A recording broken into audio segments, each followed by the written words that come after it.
হয়তোবা খুব শীঘ্রই সেগুলো আসবে সামনে। আমার শুভাকাঙ্ক্ষীরা একটু অপেক্ষা করলো, আমিও না হয় একটু সময় নিলাম।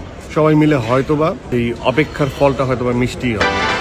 তুফান 2 সিনেমা খুবই শীঘ্রই শুটিং শুরু হতে যাচ্ছে। রায়হান রাফি বর্তমানে আমেরিকায় রয়েছেন। দেশে ফিরলেই তুফান 2 সিনেমার শুটিং শুরু হবে। তবে বন্ধুরা, তুফান ছবিতে যারা যারা অভিনয় করেছিলেন তুফান 2-তে তারা নাও থাকতে পারেন। তুফান ছবিতে শাকিব খানের প্রতিদ্বন্দ্বী ছিল চঞ্চল চৌধুরী। এবার মিডিয়ার পাড়া গুঞ্জন চঞ্চল চৌধুরীর জায়গায় নাকি আফরান নিশুকে নেওয়ার চিন্তা করছেন। যদি বন্ধুরা তুফান 2-তে আফরান নিশুকে নেওয়া হয়, তুফান 2 যে বিশ্ব লেভেলে খেলবে, বক্স অফিস পাবে সেটা বলার অবকাশই রাখে না। নিঃসন্দেহে বক্স অফিসে 100 কোটি টাকা কালেকশন করে ফেলবে যদি তুফান 2-তে শাকিব খান এবং আফরান নিশু অভিনয় করে। এর আগে শাকিব খান এবং আফরান নিশুর গেল ঈদে টক্কর হয়েছিল। শাকিব খানের মুক্তি পেয়েছিল প্রিয়তমা, আর আফরান নিশুর মুক্তি পেয়েছিল সুড়ঙ্গ সিনেমা। প্রিয়তমা ছবির সাথে ভালোই টেক্কা দিয়েছিল সুড়ঙ্গ সিনেমা। আর বন্ধুরা, আফরান নিশু আর শাকিব খান যদি একই সঙ্গে একই ছবিতে অভিনয় করে, সেই ছবি জমে ক্ষীর হয়ে যাবে। তো দেখা যাক বন্ধুরা, তুফান 2-তে চঞ্চল চৌধুরীর জায়গায় আমরা আফরান নিশুকে দেখতে পারি কিনা। তো বন্ধুরা, আপনাদের কি মতামত অবশ্যই কমেন্ট বক্সে লিখে জানাবেন।